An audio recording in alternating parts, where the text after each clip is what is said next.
Millana. Welcome to the Clarity to Launch podcast. I am so excited to have you on. Thank you for having me. This is exciting. We have been friends for a really long time, but also gotten to witness your entrepreneurial journey, which I'm really excited to talk about today. For anyone that doesn't know Millana yet, Millana is one of the leading voices in wellness. She is a trusted source for wellness expertise to a diverse global community of brands, celebrities, companies, and even the royal family. She's a former model, which we're going to talk about your project Runway win, turned wellness entrepreneur and healer. And she's really carved out a unique and modern path for her mission of deep healing for everyone, which she shares through her company, Wellness Official. And I'd love to start there and just have you share a bit about, from the beginning, what that journey was like, even leading up to coming up with the idea for Wellness Official. I've had the advantage of being able to witness that evolution, but for anyone that hasn't, is just getting to know you or follows you and maybe hasn't seen kind of the behind the scenes, I'd love for you to share a bit about what even sparked the idea for Wellness Official. Yeah, well, first of all, I'm excited to be here on the podcast. Congratulations. Very exciting. And it's also been really cool to see you do your thing from up close and afar. So I'm just, this is a very cool moment. And I want to acknowledge that. I would just have to also say we've come so far from Harlem.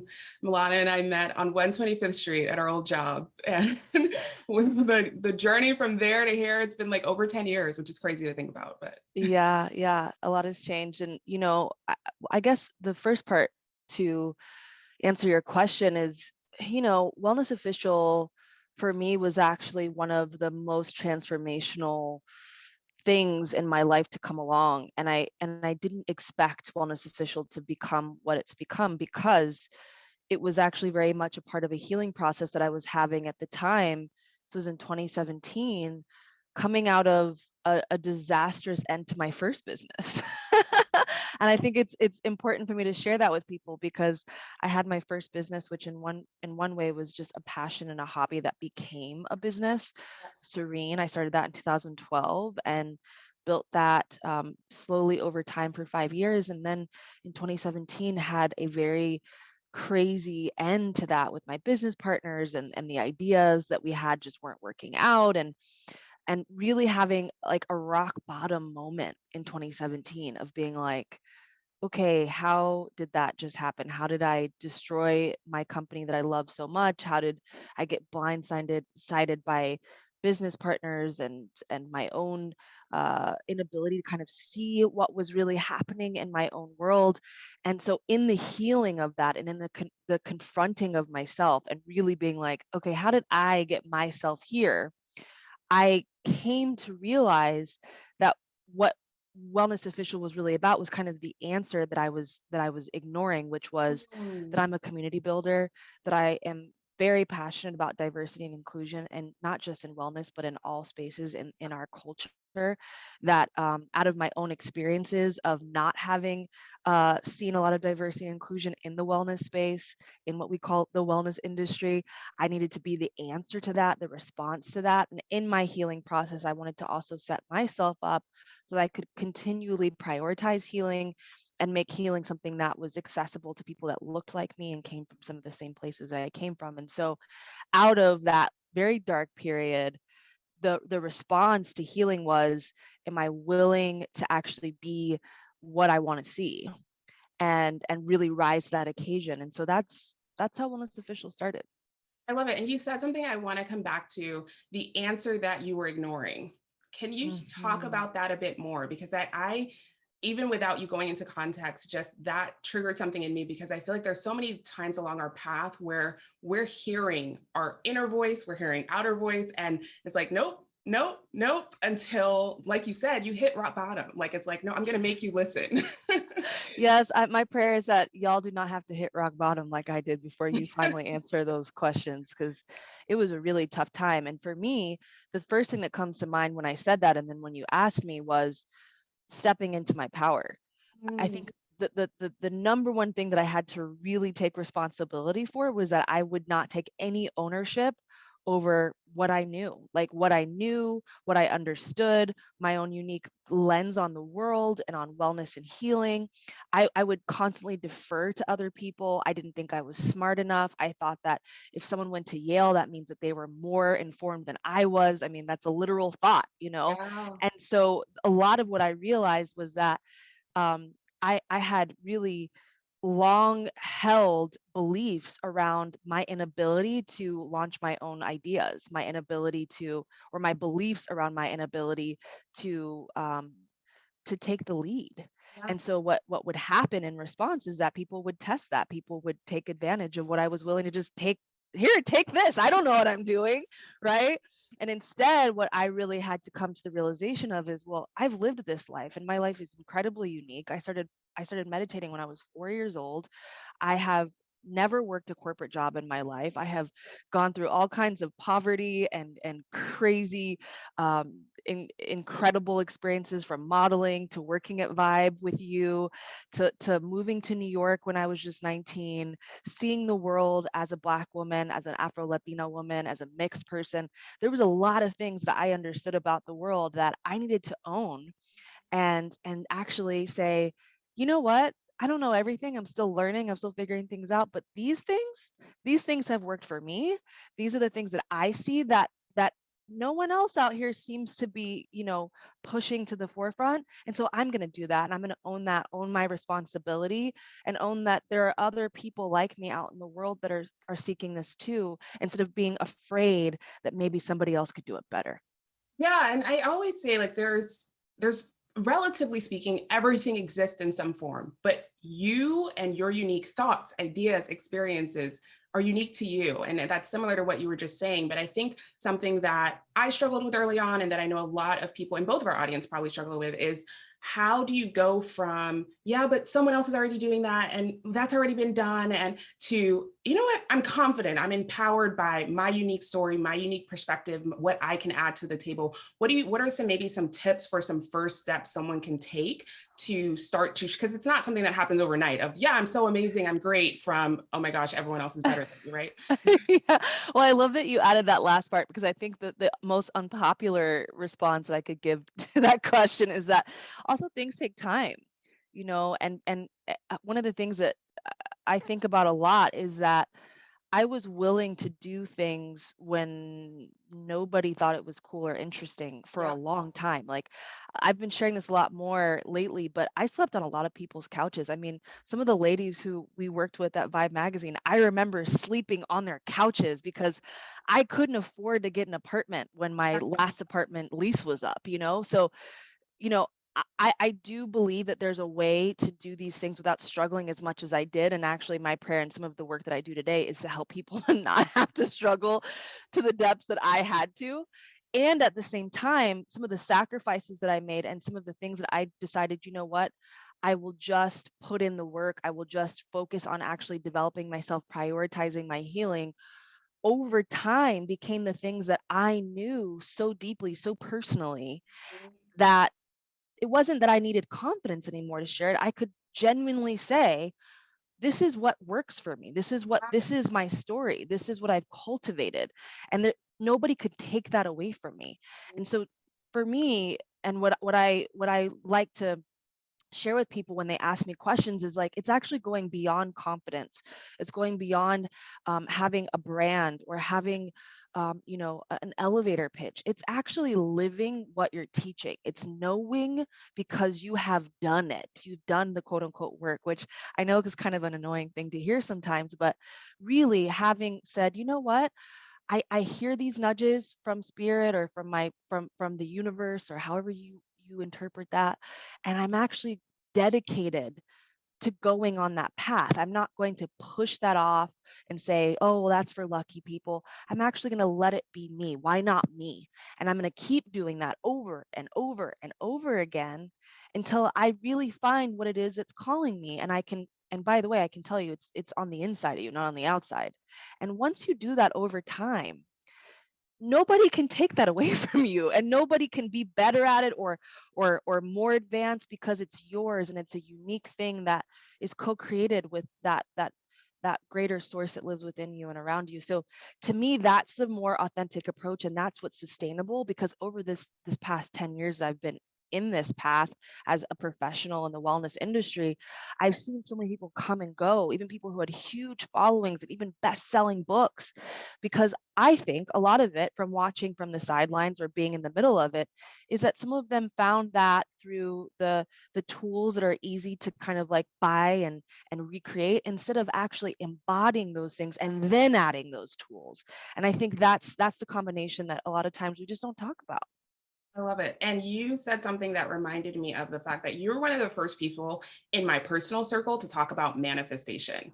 And I remember you sharing like your Project Runway story with all of us. And I'm like a huge co-creator, believe that we have the power to make things easy. We have the power to create what we desire. Of course, there are many other things that go into that, especially as women of color, right? You go and tell your family, if I go tell my mom, like, I'm going to go manifest whatever, they're going to look at you like, what are you talking about? Right? That doesn't Yes. exist in our world. Can you talk Yes. about that, especially from a woman of color perspective, the idea of manifestation, and for people who maybe everyone's heard of it by now, but are kind of still like, what is that? Right? Like what you said, for lucky people, quote unquote. What Yes. was your journey with manifestation and how has that impacted your business? Well, first thing, I just a little anecdote. I'm just thinking about some of those conversations and us riding down the PCH in your Audi and Oh just talking. my I remember some of my manifestation stories would be like, girl, I met this man yeah. and I manifested him. And man, that's a whole other episode. That's in the single days when we were single ladies. Yes. But and But I all the did craziness. manifest my husband. Oh, I and I completely manifested my partner. So there we 100%. go. Like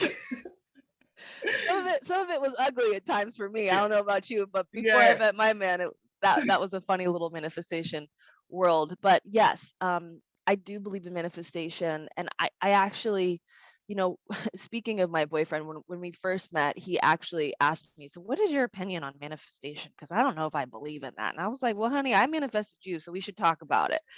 And one of the things I think he was really resistant to is just kind of sometimes the language that we hear in what's known as the wellness industry around manifestation. Like, if you think about it and you believe in it, then you'll manifest it. And I think there's actually so much more nuance to some of this than maybe some might see from just the outside, maybe our parents or some of our more cynical friends, because I think a lot of it is actually very, very logical. And I would say, just thinking about my business and the model that I constantly am recreating, is that to manifest, you have to have clarity about what you even are manifesting to begin with. Which is And often the so, hardest part. yeah, that's the hardest part, to get to clarity. And so if you're not clear on what it is that you are creating, whether it's literally a house that you're building, not even quote unquote manifesting, but you're building a house, you need a blueprint, right? You need to know what you're building. So to me, the parts about manifestation that are most exciting to me, especially as it relates to my business, are actually the most logical. And it's things like, okay, what is it that I actually want to create? And there's many formulas that we all have, and we teach about how to get to clarity and how to get to purpose. But I think what I realized in my process with Wellness Official, that I didn't realize prior with my first business that failed miserably but also beautifully, was that I had so many blockages internally around being able to even see what was truly right for me, what was truly my purpose and my calling. Even though I was currently living in it, I couldn't quite see it clearly because I was blocked by things like trauma and PTSD, which I know that we don't love to talk about in business. But I was just telling my girlfriend right before I got on this call that as I started to heal myself, clarity was more possible, because I was able to not be blinded or shrouded in the darkness or the veils of my own trauma, of my own fear, of my own ideas, inferior in what's the word, Here, inferiority, yeah, inferiority, yeah. and not enoughness.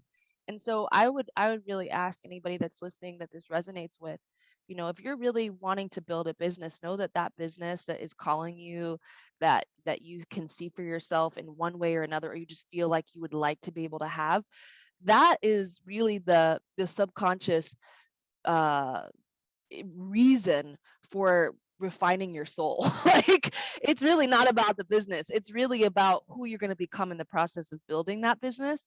And so if you really ask me about manifestation, the first thing is to get clear. And to get clear, that means you got to clear what's not actually you and what's not true. And a lot of times for us, that's trauma. That's old programming from our communities, our families, our culture, right? And as a Black woman, and actually unbeknownst for me, for most of my life, being a first generation American on my dad's side, who was born in Panama, there were all kinds of ancestral beliefs that were subconscious in my DNA that were not serving me, that seemed like the truth, that were keeping me from being able to manifest things with ease, for example. So Wow. I know I could go down a whole rabbit hole. I'll pause on that.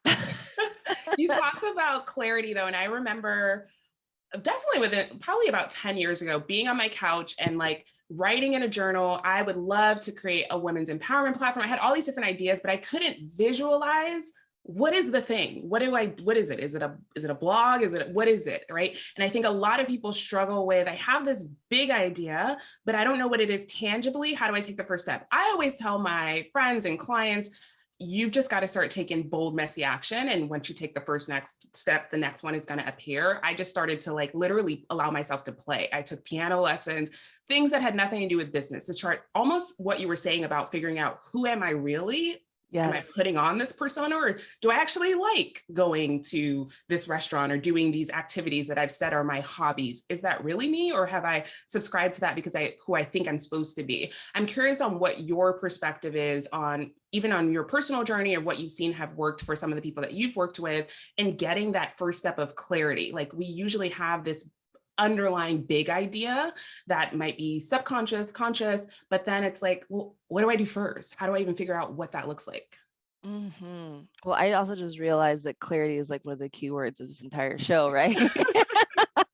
That was not on purpose. I think you just really are summing up exactly what that beginning seed is about. I totally forgot what that question was. Could you ask me that Yeah, question one more yeah, time? completely. I mean, I said a bunch of stuff and then didn't ask a question. So it's No, you did. You the did. idea of purpose, right? That word used to make me cringe. I know it makes a lot of people cringe because this fear of not figuring out, what am I here to do? So going from, for example, for me, it was, I want to create a women's empowerment platform, to figuring out, what do I do first, second, third? What do you feel like worked for you, and what you see have works for other people in terms of getting that first step of clarity, right? Some people are like, do I just go buy a random website domain? Like, what helps actually bring that clarity? I love that. Yeah, no, that's a really great question. I mean, it's funny that you even mentioned that, because I remember the day that I was like, you know what, I'm ready to just make a move on this. I remember it was like a diverse and inclusive wellness community. I didn't know what that was going to be. I thought maybe there was some ideas around it being a marketplace or Yeah. something, but and I literally was just like, I think at the time I was actually volunteering. Maybe I was getting paid something very little, and I was working at a family friend's birthing center, because I just wanted to like watch what she was doing. I wanted to learn. I was kind of just like Yeah. doing nothing, so I was like, let me just go and volunteer or work with her for a couple hours a week. And I remember being at the desk, waiting, listening to her helping a woman give birth, literally. And I'm sure that's not a coincidence. And literally, I just heard wellness official, and I was like, wellness official. I just got Huh. goosebumps. I was like, wellness official. Huh. I don't know if I really love that name, but you Yeah. know what? We're going to buy that URL right now. And I just did it. I think it was like $10. Yeah. And it wasn't even .com at the time, it was .co. And I was just like, we're going with it. I think one of the things that I hear a lot in my community and people who DM me is that there's just such a fear around making mistakes. Yes. And I'm like, yo, I make mistakes all day, every day. Yes. And I think maybe one of the secrets to what's been happening with my growth the past few years has just been like, I don't care. I don't care. I mean, I used to, when I wasn't writing my own newsletters, I can't tell you how many times I would have misspelled words in Oh the my gosh. subject of the Yes. newsletter, let alone once you opened it, and people would be like, hey, I think you spelled subject wrong. So I think one of the things that is really important to your point is to just do things and see what works. Yeah. And to me, in the past, I had a lot of shame, and I deferred to others because I didn't think I was smart enough. I didn't think I was good enough, or that I had enough fill in the blank to be able to even write those emails or buy that URL. So again, it's like going back to that programming, healing the subconscious, healing our own trauma and what we're taught to believe about ourselves and what's possible. And so as I started to heal that, misspelling something in the subject of my email newsletter was not that big of a deal because I'm like, "Oh, whatever, I'll just send another one anyways, right? And whoever unsubscribes for that, You whatever." probably weren't my people anyway if you were Yeah, it's not that big of that's a deal, fine. And if it is, like, okay, we're gonna see more of it. So should unsubscribe now. And so I think, it really has been, I mean, even to this day, we just try things out. The other thing is, and I always tell my team this, and I think we're really on the same page now. Whenever we want to launch something new, or we have people saying, we'd really love you to do this, we really love your training to be X, Y, and Z, we keep hearing feedback over and over again. I actually don't let that be the priority over what do I enjoy? What do I want to do? What do I feel excited about? What do I think would just be like the coolest freaking retreat ever? Mhm. And then I'm going to go do that.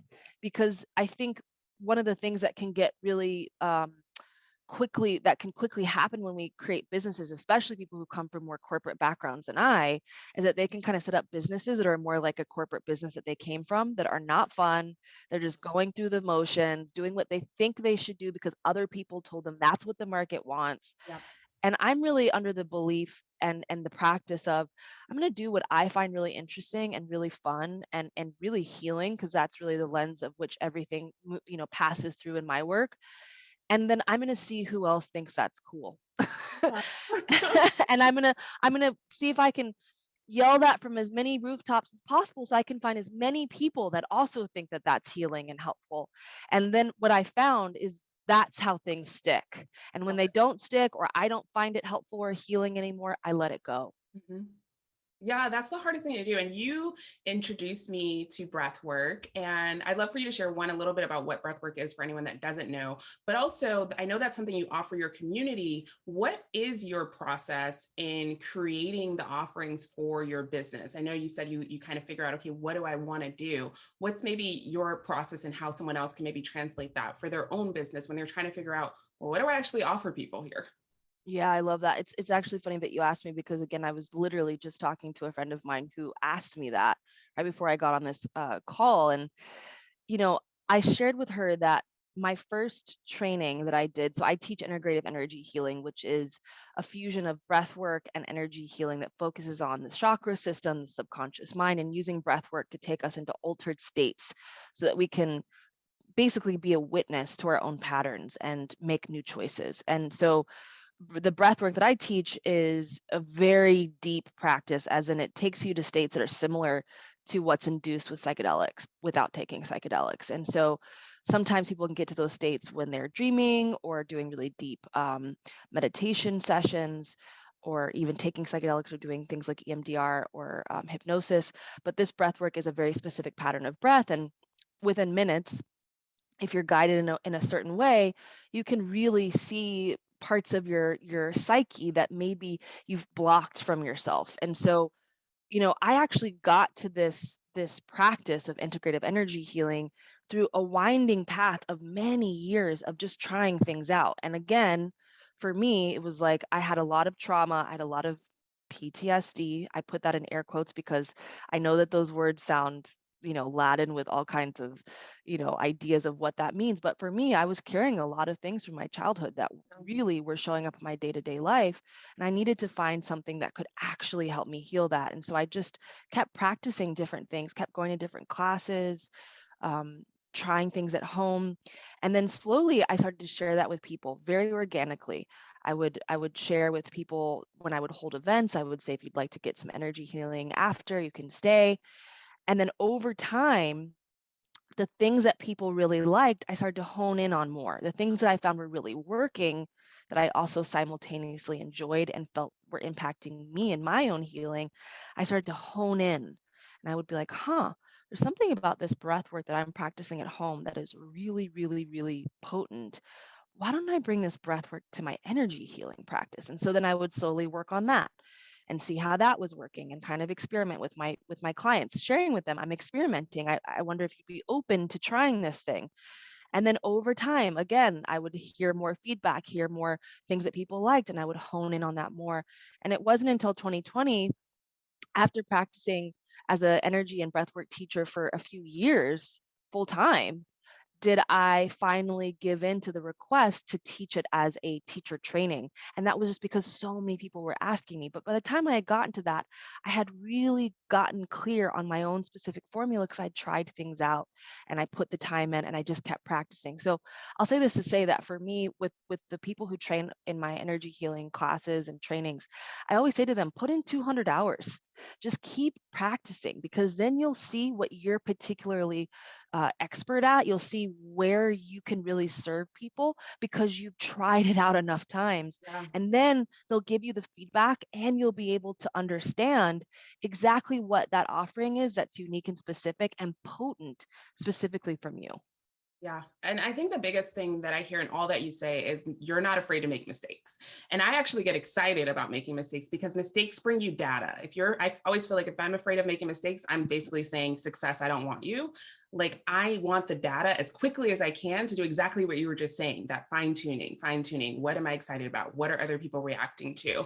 And it really is, to be an entrepreneur, you've got to make mistakes and be Mhm. okay with that, and acknowledge that it's going to happen. And I think that's something that you clearly have a strong suit of doing. But I think people think, oh, you're either born with that or not. No. I always say, like, I'm terrified every day. I just make a decision that, fear, get in the car, we're going, we have places to go. Like, I don't have time to sit around and lolly with you in bed. We have to go, we have things to do. And I love that you also bring that to what the work that you're doing, the work that you're doing with your clients, because I think, people see the end result and think, oh, it's just easy for Millana or it's easy for Natayna. And like, no, we have the same Oh, imposter syndrome, mindset, fears, monsters that come up. And I say the further along you go, and we were just talking about this the other day on the phone, which I'd love to get your perspective on money mindset shifts that you've had to make, just like up leveling, especially being Black women, is just like, whoa. And then you have a tendency to want to like self-sabotage, right? And you have to kind of check yourself. So what has been your journey with the money mindset of being an entrepreneur, being a female business owner? How has that shifted for you? How have you grown within that? yeah. Oh my gosh. Well, you've been such an expander for me. I mean, just watching what you've done for the past couple of years and learning from you and getting to work with you has been really, really impactful and eye-opening. So I just want to highlight that, because yeah, I would say it's also extremely helpful to have people around you that you can watch and that you can learn from and that you can have real conversations with as they are growing and as you're growing. That's a major factor. But one of the things I was thinking as you were just speaking is that it feels like the sabotage becomes more covert now, because I know some of the more classical sabotage, Yeah. but like the you know some of the more covert things could just be like, you know, everything's good, so I don't really have to do much, because everything is pretty good now. So like, but when I was damn near or literally homeless, living on my friends' couches, I know things are not good. It's like that will drive you to do some action. Sometimes when things are smooth, it's actually harder to really continue to take things up to the next level or even just keep up with things that are expanding quickly.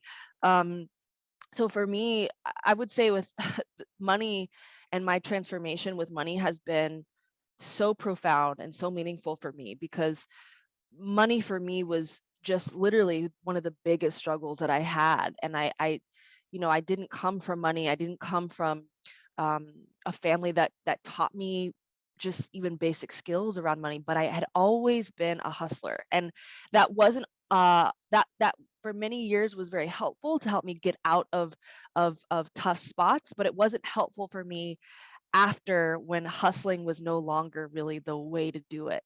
And it was really more about ease and spaciousness and alignment and doing the work that was great and quality, but not like constantly being in a survival concept, survival mindset.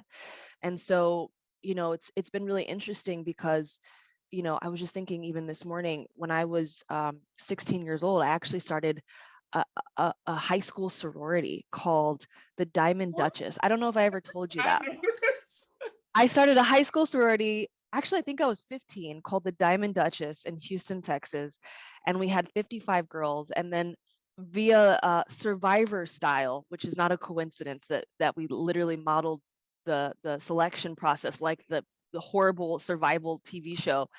Um, we became a group of 15 women that were called the Dynasty, and I had people My pay God. dues, and everybody would sell candy, and oh man, it was a whole thing. But Goodness, women in high school.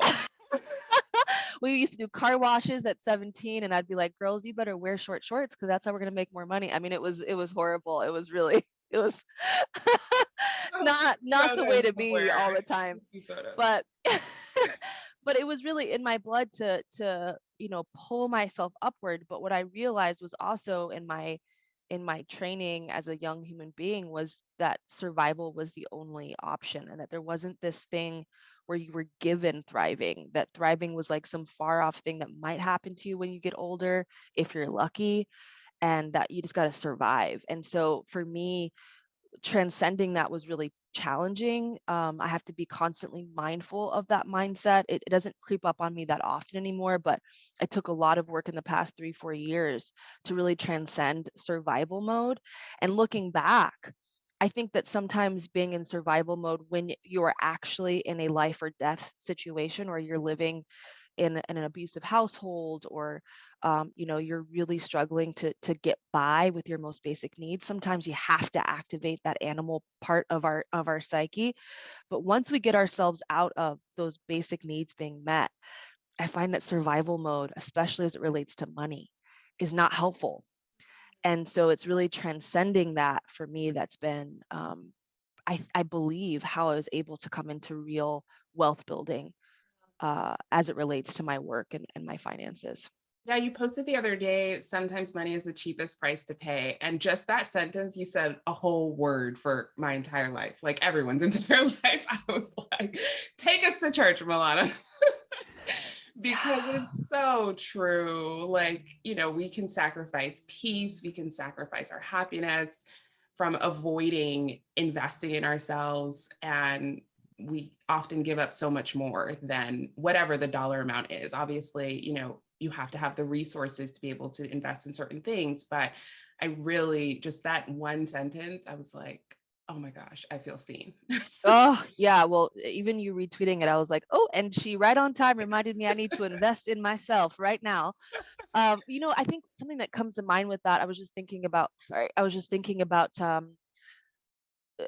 people have been asking me a lot about investing and how I got started in investing. I'm super deep into crypto now, and I've had a stock portfolio for a few years. And when I started investing in stocks, I didn't really have a regular paycheck. I mean, I was an energy healer, and I had a decent practice enough to get by. But one of the things that I decided to do after listening to like a talk or something one day was, you know what? Every single time I get money, and I mean every single time it lands into my bank account, I'm going to take 10% of that and I'm going to invest into stocks, no matter what.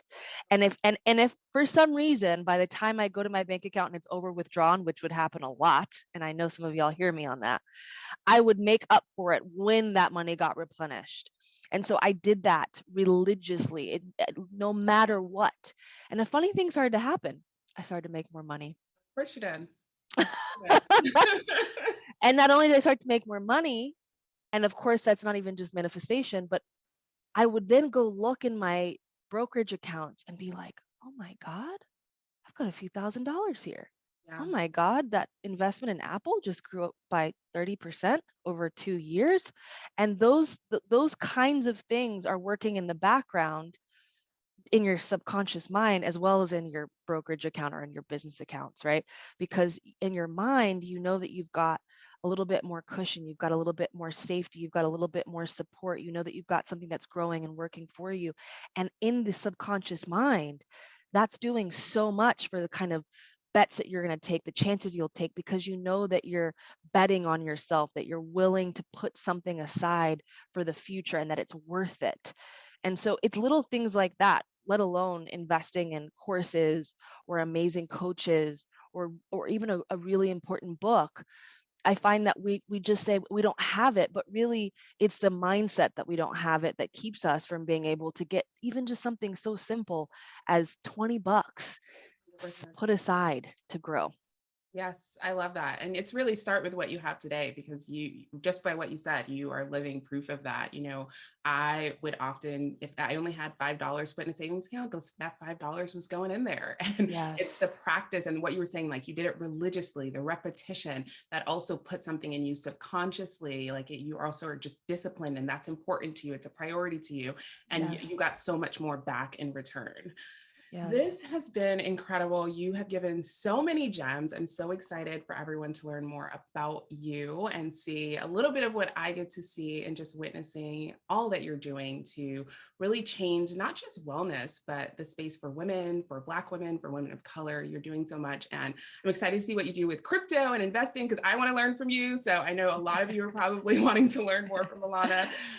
So definitely excited to see what you do there and what you create there. But if anyone wants to learn more about you, where can they connect with you and Wellness Official? Yes, thank you so much. Well, there's a couple different things that we have coming up that we're super excited about. And if you go to the link in my bio on Instagram, you can kind of click in, or you can go to millanasnow.com. Next year, we're launching a really exciting course for healers to help healers build their businesses to full time and beyond. And these are literally all of the basics and advanced hard-won lessons that I learned as a healer over the past 10 years, all in a course. And so I'm really excited about that. We'll have a part 2 coming up in the spring. If you want to sign up for that, the wait list is in my bio.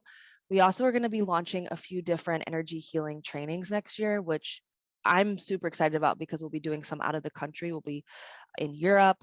We'll do some more in Los Angeles. They always sell out. They are literally one of the most powerful experiences that I've ever even been a part of, let alone the fact that I get to teach on in terms of the kind of healing that happens within days.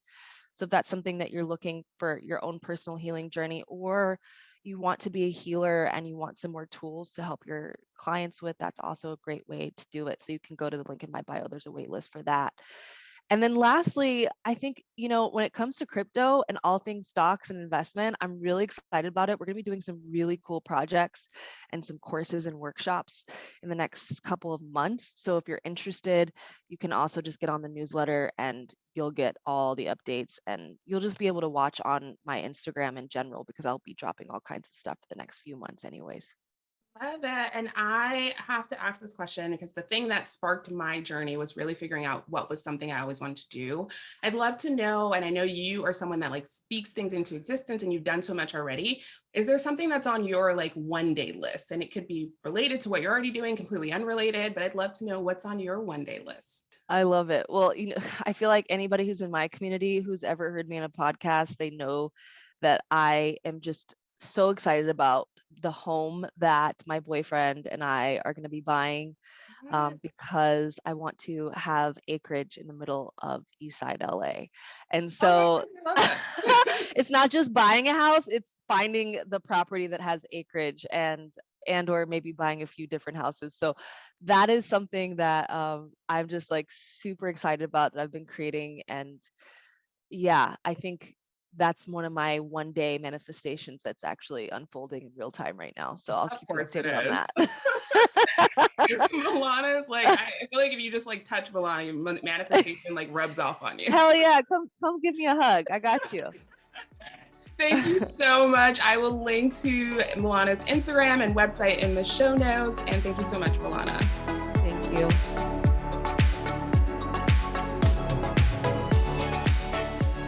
But I had to make a choice to reframe. What if it's possible that it's going to work out better than I can even possibly imagine right now? What if that's possible? What if I don't have to see the top of the staircase? I just need to take the very first step.